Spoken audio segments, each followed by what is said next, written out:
నమస్కారం. నేటి సమాజంలో నైతిక విలువలతో కూడినటువంటి సామాజిక స్పృహ కానరాకుండా పోవటానికి కారణాలను అన్వేషించవలసినటువంటి సమయం. మాతృభాషలో కనీసం ప్రాథమిక విద్యాస్థాయి వరకైనా చిన్నారులకు మంచి చెడు విచక్షణ జ్ఞానాన్ని అందించలేకపోవటం ఒక ప్రధాన కారణంగా చెప్పుకోవాలి.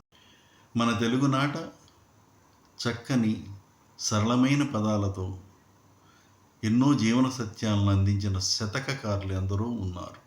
వారిలో శ్రీ పడుకోనే వెంకట నరసింహ కవి గారు వ్రాసిన కుమార శతకం ఒకటి.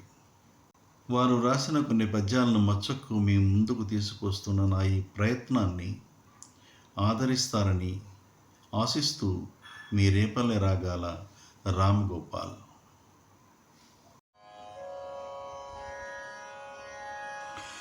శ్రీభామిని మనోహరు సౌభాగ్య దయా స్వభావు సారసనాభం లోభావించెద నీకున్ వైభవములు సగుచుండ వసుధం కుమారా. ఐశ్వర్యములను ప్రసాదించు లక్ష్మీదేవి యొక్క మానస చోరుడు, కొలిచినంతనే అన్ని సంపదలను ఇచ్చువాడు, కమలములను నాభయందు కలవాడును అయిన శ్రీ మహావిష్ణువుని ఈ భూమిపై నివసించుటకు సంపదలను ఇస్తున్నందుకు పూజించుచున్నాను.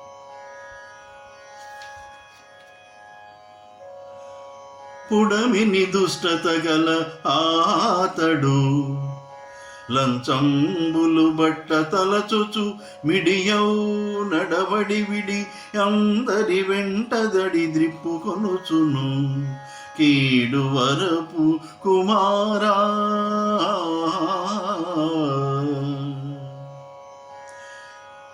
చెడు నడబడి కలవాడు తన యొక్క దుర్బుద్ధి చే లంచములు తీసుకుని బుద్ధిని అవసరం గర్వము కలవాడి తనతో అవసరము కలవారిని తన చుట్టూ అనేక సార్లు తిప్పుకొనుచు వారికి కష్టమును కలిగించును. తరువాత కాలమునందు ఇటువంటి అవమానము తానే ఎదుర్కొంటాడు.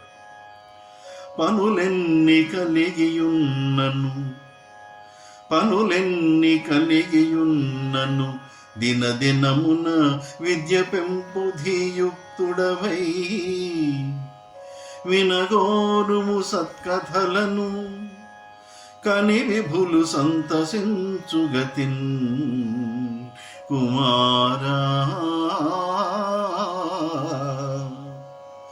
ప్రతిరోజు ఎన్ని పనులు ఉన్నప్పటికీ విద్య అందు గౌరవము కలవాడై పెద్దలందరూ మెచ్చుకున్న రీతిన మంచి మంచి కథలను రోజు విని తెలుసుకుని ఆసక్తి చూపించు బుద్ధిమంతులు వారిని చూచి సంతోషపడదు.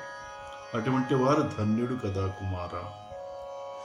ధరణీ నాయకు రాణియు గురు రాణియు నన్న రాణి కులకాంతను కన్న రమణి తను గన్నదియును ధరనేబురు తల్లులను చుదలుపుము కుమారా.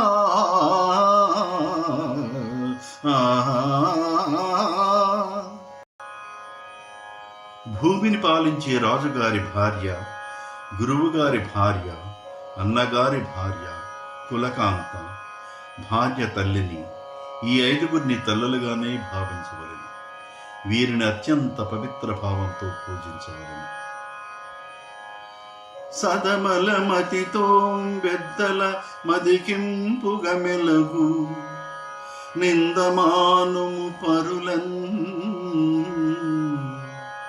మృదు మార్గములను వదలకు విదితంబుగ దానంగీర్తి వెలయం కుమారా.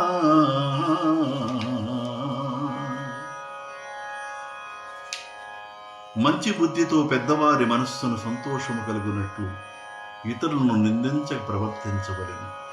మంచి మార్గములు ఎన్నటికీ విడువరాదు. ఈ విధంగా నడుచుకున్న ఎడల నీకు మంచి పేరు లభించు. నిన్ను కన్నవారి జన్మ కూడా ధన్యములు. శాశ్వత కీర్తిని నీవు సంపాదించుకున్నవాడు కాగలవు. ఆచార్యునకెదిరింపకు ఆచార్యునకెదిరింపకు బ్రోచిన దొర నిందసేయబోకుము కార్యాలోచమునందంజేయకు ఆచారము విడవబోకుమయ్యా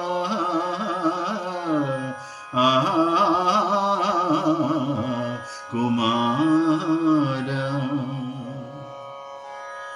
చదువు చెప్పే గురువు యొక్క మాటలను ఎదురు చెప్పకూడదు. తనను పోషించే యజమానిని నిందింపకూడదు. తను చేయు పని గూర్చి అనేక విధములైన ఆలోచనలు చేయరాదు. మంచి నడవడికను వదిలిపెట్టవద్దు. ఇలా చేయుట వల్ల నీకెంతో మేలు కలిగి అందరూ నిన్ను అనుసరించదు. పుట్టినది మొదలు పరసతి బట్టగా చూచుటయ నింద పద్ధతి అనుచున్నట్టి పురుషుండు పుడమింబుట్టిన జనత తులం కీర్తి పొందు కుమారా కుమారా.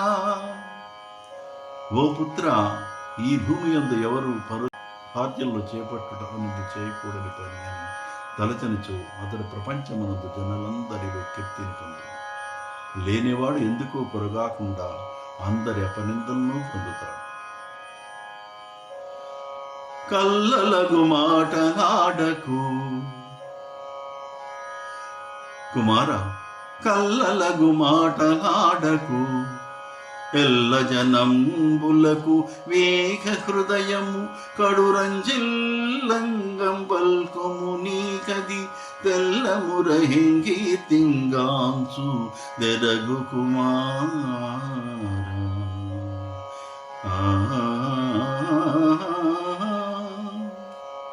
అసత్యములాడక ప్రజలందరి హృదయం సంతోషపడినట్లుగా మాట్లాడుట వలన అది తనకు అత్యధిక ఆనందము కీర్తిని పొందుటకు మార్గము అని తెలుసుకునగలము. ఇదే ధర్మ మార్గం అని నీకు తెలుసు.